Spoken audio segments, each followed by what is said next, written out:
Naitwa Henry Kazula, ni mratibu wa taasisi ya urejeshaji taka Tanzania inaitwa TARA, lakini pia ni mkurugenzi mtendaji wa Jielimishe Kwanza, taasisi ambayo inafanya mafunzo na ushauri elekezi wa mazingira. Leo kama mdau na mwezeshaji mwandaaji wa warsha ya kitaifa ya usimamizi wa plastiki, taka za plastiki Tanzania, tumejumuika wadau wote ikiwemo wazalishaji, warejeshaji, lakini pia tumejumuika na serikali kwa namna moja au nyingine katika kile kitengo cha ofisi ya makamu wa rais, ikiwa ni kuwaleta wadau pamoja kuweza kwanza kuelewa mkakati wa usimamizi wa taka Tanzania ambao ni mkakati wa 2025 na 30. Lakini lengo kuu ilikuwa ni kuziona changamoto katika sekta ya plastiki ambazo zipo ambazo tunazifesi kwa sasa, ili tuweze kutatua changamoto hizo kwa pamoja. Naamini kwamba hakuna njia rahisi ya kuweza kutatua changamoto za mazingira kama kushirikiana. Hiyo ndio njia ambayo imekuwa rahisi na imeweza kusaidia maeneo mengi. Kwa hiyo kama wadau leo tumekutanika hapa Tildo katika warsha hii ya pili, inatokana na warsha ambayo tulifanya mwanzoni mwaka jana, warsha ya wadau wa plastiki, ikiwa na lengo kubwa la kuziona kwanza changamoto na kuziweka kwa pamoja ili ziweze kuwasilishwa. Lakini mwisho wa siku katika warsha ya leo tumeweza kufikia maazimio ambayo yanakwenda kuwa na mwelekeo mpya katika kuweza kudhibiti taka za plastiki, hasa ikiwemo swala la rangi, chupa za rangi. Warsha imeweza kutoa uelewa kwamba kwa nini kuna chupa nyingine pia za rangi hazirejeleshi au ziko kwenye soko, lakini pia na zile ambazo ziko kwenye soko. Ila tunatumaini kuwa mwisho wa siku yale ambayo tumeyajadili yanakwenda kuchakatwa na kuja na mwongozo ambao utatusaidia wote kwa pamoja.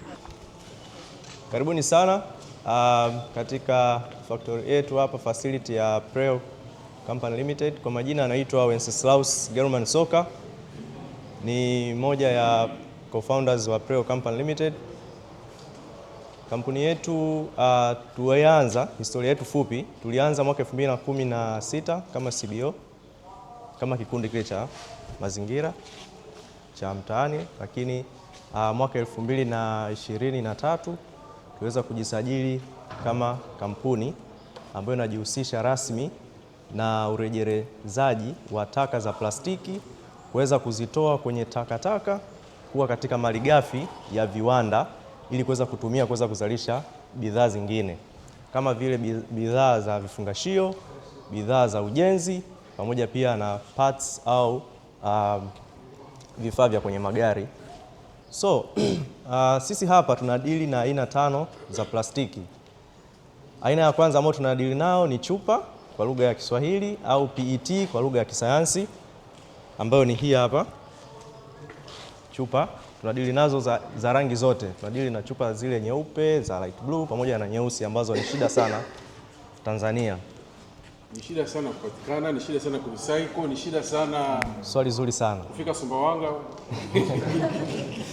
Yes, kwa kipindi moja tupo kwenye sekta hii plastiki, wengi wanaona kama haiwi recycled, lakini sio kweli.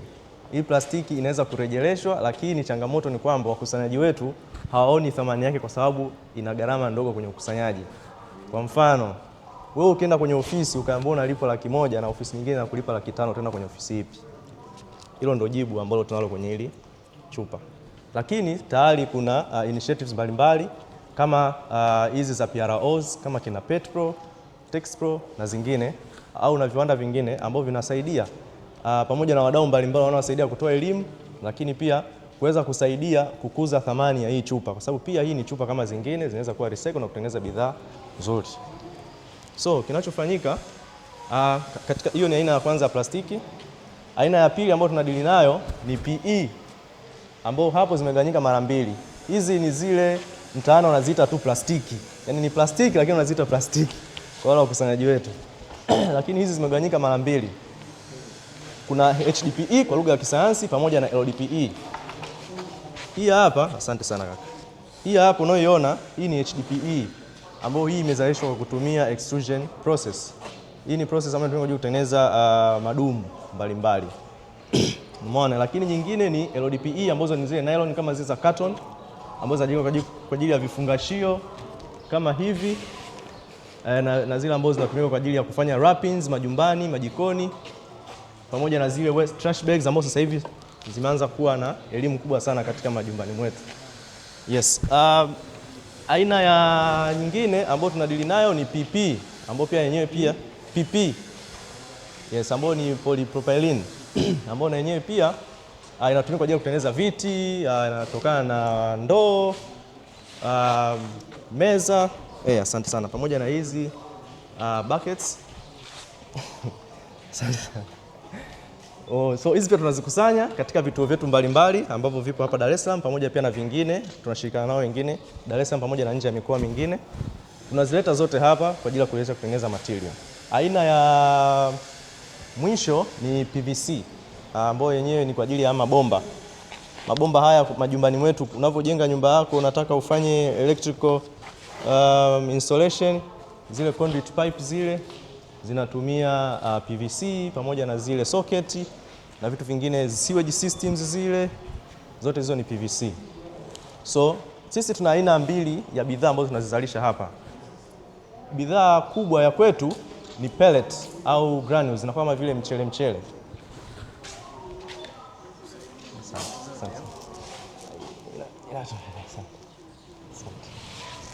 So nisaidie hapa watu waone.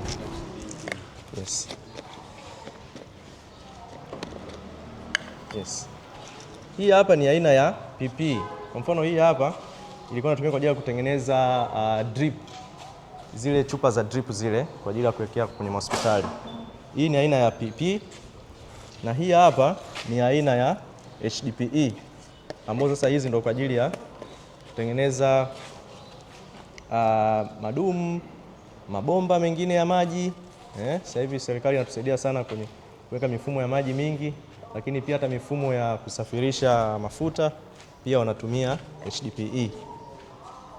Hii ni aina ya kwanza ambayo ni hizi zinaitwa pellets, lakini pia pellets zinatumika sana viwandani kama alternative source ya material, na hii ni best alternative kwa sababu ya kwanza inasaidia kusafisha mazingira, lakini sababu ya pili kwenye viwanda in terms of biashara inawasaidia kupunguza zile gharama za uzalishaji, kwa sababu raw material kidogo inakuwa ina bei nzuri ya chini ambayo ni affordable, lakini pia inatusaidia sisi pia kama Watanzania kuweza kukuza viwanda vyetu, kwa sababu tayari tunaweza kuzalisha hizi material hapa Tanzania instead of kuzi import kutoka nje, ambazo nyingi zinazotoka nje zinakuwa ni virgin plastic. Kwa hiyo hii ni alternative ya zile virgin au zile ambazo zinatoka kwenye petroleum industry, hizi pellets.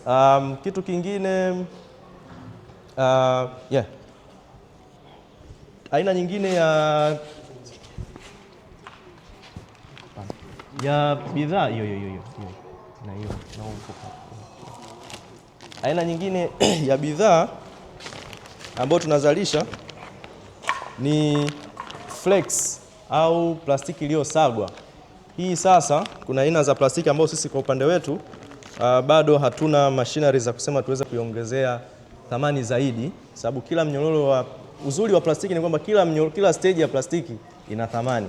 Yaani sasa hivi yule mtu anayekusanya plastiki mtaani akitoa pale akipeka kwenye kituo inaongezeka thamani, anauza kwa bei fulani. Yule anayekusanya pale kwenye kituo akipeka kwa kiwanda inaongezeka thamani. Yule wa kiwanda anafanya process zifuatazo. Yule wa kiwanda ataipokea ile plastiki kama sisi hapa, tutakuja tutapima kwenye mzani wetu, tutaangalia na kiasi gani, kama kuna impurities zozote tutazitoa.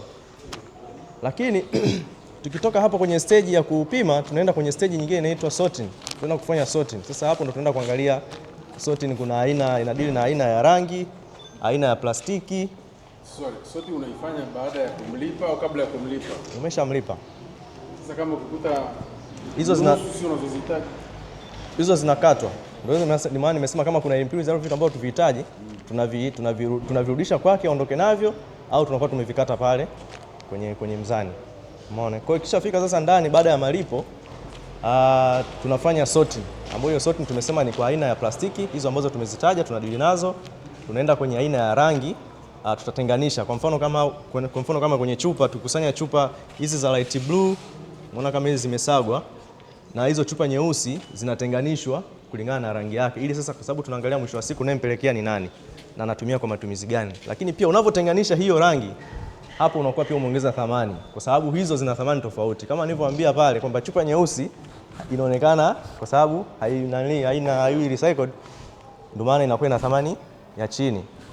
Hizi zingine zinatumika sana, zina mzunguko mkubwa sana, kwa hiyo zenyewe zina thamani. Kwa hiyo ukizitenganisha hapo, kuna thamani ambayo unakuwa umeipata. Lakini pia kuachana kutenganisha tu kwa rangi, ukitenganisha sasa kwa kutoa labda ukatoa lebo pamoja na kizibo. Ukitoa lebo, ukitoa kizibo, hapa juu kuna kama hicho kizibo hapa, ukafanya process ya kutoa kizibo na kutoa hii lebo, hii tayari umeshaongezea thamani. Kwa hiyo kiongozi uko anatuambia fursa mtu anaweza akafungua biashara yake kwa anafanya tu hivi na ikawa ni fursa, imetengeneza ajira. Kwa mfano sisi kipindi tunafanya hii pilot tuliweza kuajiri zaidi ya watu 200, wamama na wanawake, kipindi tunafanya pilot kwa ajili ya kutoa tu kizibo na lebo. Umeona? Kwa hiyo ni sehemu kubwa sana ambayo inasaidia. Kwa hiyo ni value nyingine, lakini baada ya hapo sasa ukiisaga hii chupa kupitia mashine za kusaga, kiongozi hapa anatengeneza mashine safi sana, sababu pia tunapata shida sana kupata mashine za Tanzania. Ukisaga nimefanyia promo kwa kuambia ongea Kiswahili. Promo kubwa sana. So ukisaga hii chupa tayari pia ni thamani nyingine. Masoko yapo ya Tanzania hapa, lakini pia masoko yapo ya kuexport. Watu wengi wanafanya sasa hivi, hata wenzetu kutoka nje wanaokuja kuiwekeza hapa, wengi wanasaga wanazipeleka nchini kwao. Wakizipeleka huko kwao, kitu ambacho kinafanyika ni process ambayo sisi wa Tanzania tunaweza tukafanya. Tumejifunza, sisi tumekaa kwenye industry more than 10 years right now, tumejifunza vitu vingi sana kwenye upande wa manufacturing. Asilimia 99 ya wetu sisi ambao tupo hapa tumevaa nguo ambayo ni polyester fiber. Nguo ambayo inatokana na alternative ya cotton au pamba ambayo inaitwa polyester fiber. Na hiyo inatokana na chupa. Kwa hii chupa ina mnyororo huo pia. Makampuni makubwa kama kina A1 wanatengeneza hizi flakes, wanatengeneza raw material, lakini pia wengine wanatengeneza jezi. Jezi kama jezi zote kwenye sema tasnia kubwa duniani ni tasnia ya michezo na inatumia sana mavazi. Kwa wote wanatumia textile products ambazo ni zinatokana pia na chupa. Viatu na vitu vingine ambavyo kwenye textile. Wamama kanga pamoja na nguo zenu, batiki zingine zinatengenezwa kwa kutumia chupa. Kwa hiyo tunaweza kuona kwamba hii ina fursa kubwa sana ukiangalia cheni yake nzima mpaka mwisho. Yes. Akadistabu chochote wakati unavyotoa. Kwa sababu unatoa kizibo na kingine kanabaki hapa. Aha. Swali zuri sana kaka. Sasa nimesema kwamba sisi tukitoa hapa tunaongeza thamani. Tunaongeza thamani kwa namna gani? Sisi tunakuwa tumeshampunguzia kazi ule wa kiwandani kuweza kufanya sorting ya hii kwa sababu hapa ni aina 3 mbalimbali za plastiki. Hii hapa ni PET, hii chupa ni PET, hichi kizibo ni HDPE. Hii hapa zinakuwa ni material mbalimbali, lakini nyingi zinakuwa ni PVC, BOPP au PP. Inategemea na mzalishaji mwenyewe ametumia aina gani. Wengine wanatumia material inaitwa VCMM. Mwenyewe anategemea anazalishaje kwa kuangalia faida gani au mlengo gani. Kwa hiyo sasa ikifika kwenye kiwanda ambacho wanafanya crushing, hii chupa ukipeleka hivi nzima wanafanya crushing, alafu crushing ni kusaga. Wanasaga, alafu wanaingia kwenye process inaitwa flotation washing line, ambayo wenyewe unakuwa unatenganisha sasa hii aina ya chupa kulingana na density ya hii material. Aina ya hii plastiki ya chupa yenyewe inazama. Hii HDPE yenyewe ina float. Kwa anafanya flotation test. Flotation process. Kwa hii ikiwa imeelea juu pale, ile mashine inaweza kuitoa pembeni, lakini hii chupa chini kule kuna screw inaitoa kule mwisho inatoka. Naam. Chupa nyeusi. Ndio. Umesema gharama yake ni kidogo. Ndio. Sababu ni nini? Ni rangi tu au kuna kitu kingine ambacho kinasababisha hiyo isiwe na thamani? Rangi pia inachangia. Coca-Cola amebadilisha chupa yake ya Sprite. Sprite ametoa kwenye light green kwenda kwenye nyeupe. Yaani clear kabisa kama hiyo. Kwa sababu gani?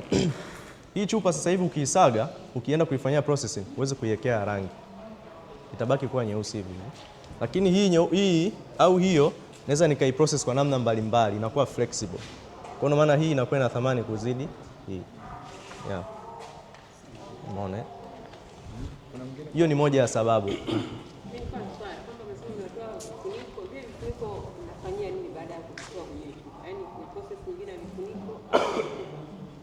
Vifuniko sisi kwetu kwanza hapa hatuna uchafu wa plastiki. Kuna plastiki za aina nyingi, kuna plastiki za aina 7, zingine zinaitwa others huko. Zipo nyingi.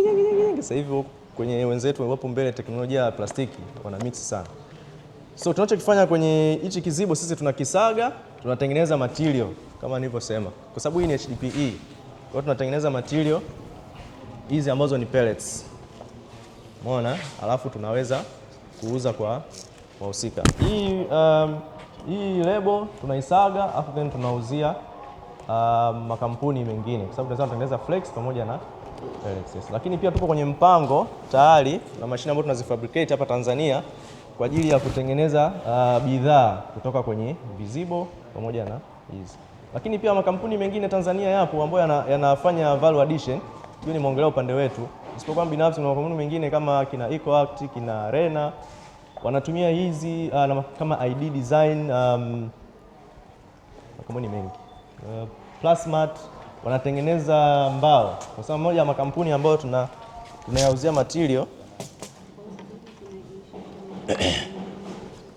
Hizi ni moja ya usage.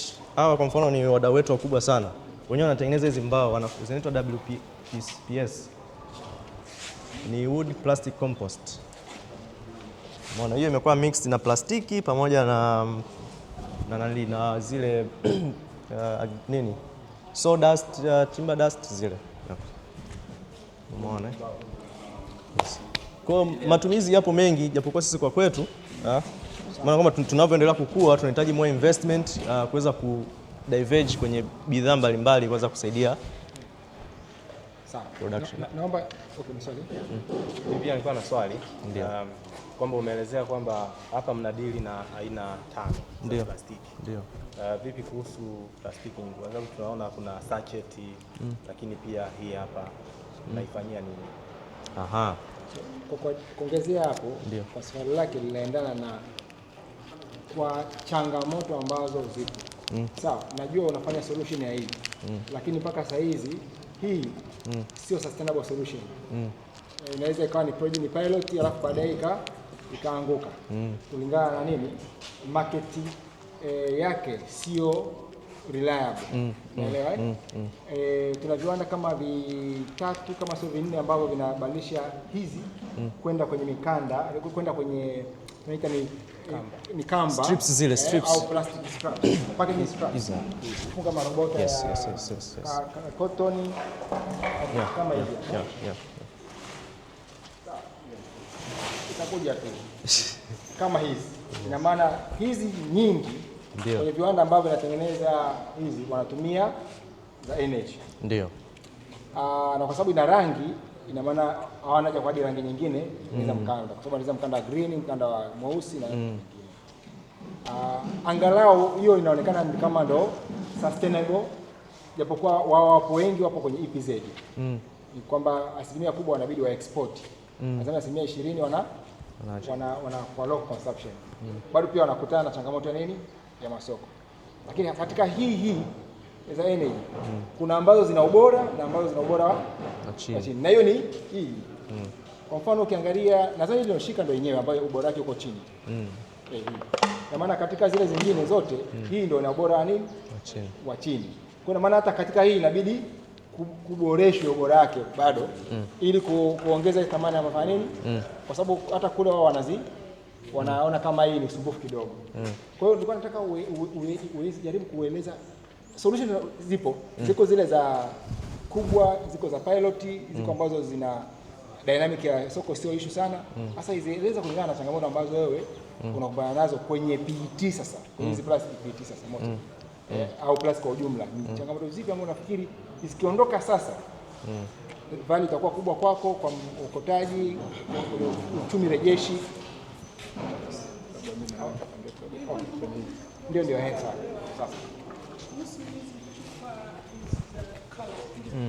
Kwa nini wanazizalisha? Sawa. Tujibu na hilo pia. Ngoja tujibu na hilo pia. Na wewe hapa nichangie kidogo. Samahani, naomba nichangie kidogo kwa sababu mimi ni mzalishaji wa mashine za kusaga chupa. Ni kwamba hii thamani yake inakuwa ndogo kwa sababu hata sisi tunaozalisha mashine ya kusaga chupa hii ni tofauti na ya kusaga chupa hii. Asante. Hii ya kusaga chupa hii ni nyepesi kidogo, ambayo hata gharama yake iko chini. Hii ya kusaga chupa hii ni nzito na gharama yake iko juu. Alafu hii chupa pia ingeweza kuja kwenye rangi hii, lakini ili kutoa rangi, kuleta kwenye rangi hii inahitaji process ndefu na gharama kubwa. Kwa hiyo ndio maana mara nyingi hii inakuwa kama haina thamani, kwa sababu watu wanakopa zile gharama zake. Naongezea swali hapo. Hiyo matangazo hiyo bidhaa inawekwa kwenye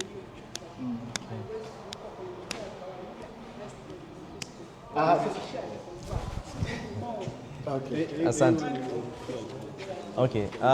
Kwa uelewa wangu, kwa jinsi nilivyofanya utafiti, kwa sababu pia tuna deal na viwanda tunafanya commercial industry waste collection pamoja na residential. Moja ya changamoto sasa, sijui wenyewe ndio inabidi watuelezee zaidi, and I think hapo pia mamlaka zinabidi ziingie.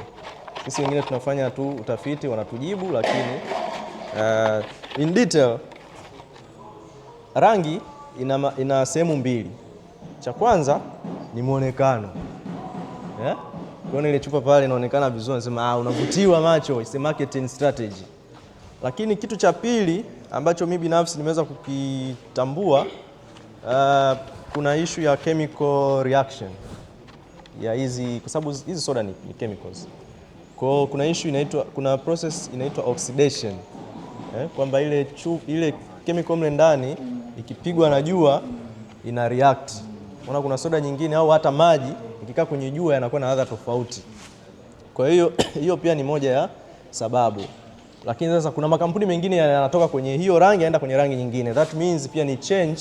Maana kuna kitu kinaitwa EPR, Extended Producer Responsibility, kwamba yule kampuni anapoenda kuzalisha ile bidhaa yake anatakiwa aangalie kuanzia design ya ile chemical anapoenda kuproduce ile chupa, anapoenda kuingiza kwenye soko lake. Tunategemea at the end of the day inarudije kwa katika circularity na mambo mengi sana. Umeona? Kwa hiyo inabidi irudije huko tena iweze tena kumfikia either yeye au mwingine, kutengeneza ile circular economy. Umeona? Kwa hiyo hizo reasons mbili ndio kubwa ambazo sisi kwa utafiti wetu tumeweza kuzigundua.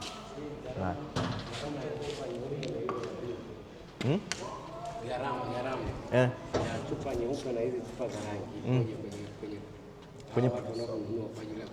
kwenye production. Aha. Sasa materials zinakuja kwa bei tofauti. Hizi wanatumia PET resins.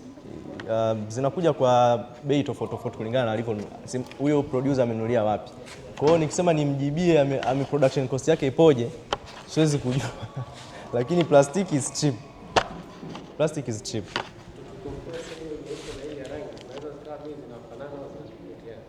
Siwezi kufahamu kwenye production pale ya virgin, kwa sababu zote zinatumia virgin raw material. Sasa kwenye ile mixing yake na process yake ya machinery siwezi kufahamu kusema kweli. Siwezi nikalijibia hilo.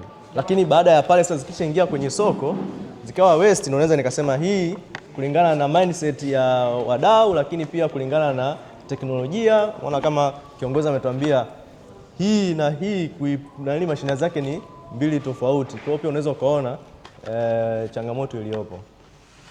Sawa. Sasa tuambie kwamba wewe sasa. Yaani unasema hiki ni nuisance kwenye production. Hiki kingeondoka. Soko lingekuwa limefunguka vizuri. Au hiki kingebadilishwa hivi. Yaani vitu ambavyo kwenye packaging ni changamoto. Okay. Yes. Changamoto ya kwanza ambayo mimi sijawahi kuielewa ni kwa nini hii ni HDPE na hii ni PET. Nenda technical. Yaani kwa nini, kwa sababu zote hizi ni food grade material. Kwa nini hapa tunaweka aina mbili ya plastiki? Kwa hiyo kungetokea solution ambayo kama wanatumia HDPE watumie HDPE tu kwenye hii package moja. Au kama ni PET tujue hii yote hata kifuniko chake ni PET. Tengenezwa kwa PET izalishwe. Kitu kingine ni ile lebo. Hata jana nilikuwa kwenye kiwanda kimoja cha Mchina. Anatengeneza hizi lebo za viwanda vingi sana na Tanzania.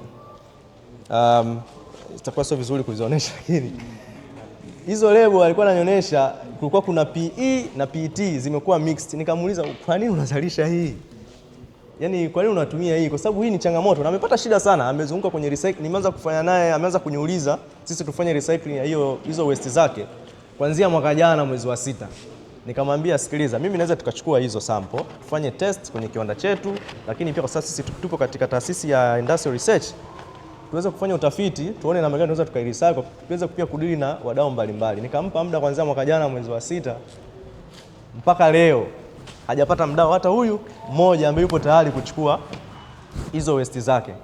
Kwa hiyo mimi nikamwambia wewe, kwa nini kila siku namuuliza kwa nini una mix hii PE na PET, una mix kutengeneza hii lebo? Kwa nini usingetumia tu moja? Umeona? Yani kwa mfano hizi lebo hizi kwa nini asingetumia tu kama ni lebo ya PE au ya hata kama ni aina fulani ambayo like I think kunatakiwa niseme moja kwa moja, kunatakiwa kuwe kuna miongozo ya kwenye upande wa plastic production ya aina gani ya plastiki ambazo zitumike ili kuweza kuwezesha circularity baada ya hiyo product kurudi kwenye mazingira. So kwa cha kwanza umezungumza labeling. Kwa sababu wengi hapa pia wanakutana na tatizo la nini? Na label. Ukiangalia kuna moja ameshika hapo samani ya rafiki yake kidogo sikia kuna nini za kulewesha. Maka mimi mwenyewe hapa nasikia nazunguka hivi. Kuna kama hii pia. Hii ni label. Na hii ni PET. Ndio. So hii inakupa changamoto gani? Hiyo haitoki. Hiyo imewekewa gundi hapo kwa sababu hata ukitoa lebo, ukitoa kizibo, hata unaenda muuzia anakuambia hii ni ngumu, anajua kabisa hii ni ngumu. Kwa hiyo hii haitoki. So hii ni PET lakini moja ina lebo kama hii. Ndio. Sawa? Na hii ina lebo kama hii. Kwa tayari hapa ni standard mbili kwa haraka tofauti za nini? Za ile material iliyotengeneza nini? Labeling. Na namna ya kujiweka. Ndio. Kwa hiyo ina maana kuna opportunity hapa. Kama unakwenda kwenye circular economy unaangalia nini? Umeona? So kuna kama hizi. Lakini pia kuna PET nyingi sana. Labda za mafuta. Unajua pia. PET zenye lebo za ajabu. Ni changamoto. Sunflower zile.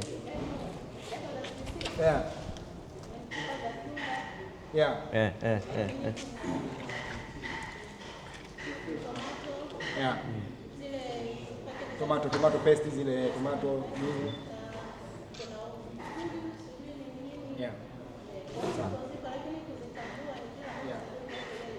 Zinapia kelele. So kwa hiyo maana yake ni kwamba pia anaposema kwamba hii chupa ni recycle, ni yani inakuwa recycle. Recycling iko hapa. Sawa? Ila hii haiwi recycled. Sasa unaona tayari kuna confusion hapa. Kwa hiyo ina maana lazima ukisema recycling kila kitu kinaonekana kifanya nini? Kwa recycled. Yes. Kwa hiyo ina maana kuna swala pia la communication. Una communicate nini? Kwenye issue za nini? Za recycling. Similarly. Umeona? Kwa hiyo kuna issue hapo kwenye nini? Kwenye labeling. Na sio hata kitu ambacho unasema kwamba labda kinahitaji marungu mengi yani kitu tu cha the understanding ya mzalishaji na wale wanafanya recycling ni namna gani uweke mambo yakae nini? Sawa. So kuna issue ya labeling. Issue nyingine ni nini? Issue nyingine ni samani, naomba nizungumzie kwa sisi tunaotengeneza hizi mashine za wachache waliokuja kutaka mashine za kusaga chupa za namna hizi zenye lebo namna hii tunalazimika kuwawekea hita. Kwa hiyo maana yake kishaongeza gharama. Kwa hiyo watu wengi wanakimbia kwa mashine hizo ambazo gharama inakuwa imeongezeka. Hita ina hit inatoa hii ngani. Kwa hiyo mtu anakuwa hana sababu ya kusema kwa nini. Kwa sababu mashine zetu ziko za aina tatu. Kuna ambazo zinasaga tu zinakupa kama zilivyo. Kuna ambazo zinasaga pia na kuosha kwa maji ya kawaida. Na kuna ambazo zinasaga na kuosha kwa maji ya moto.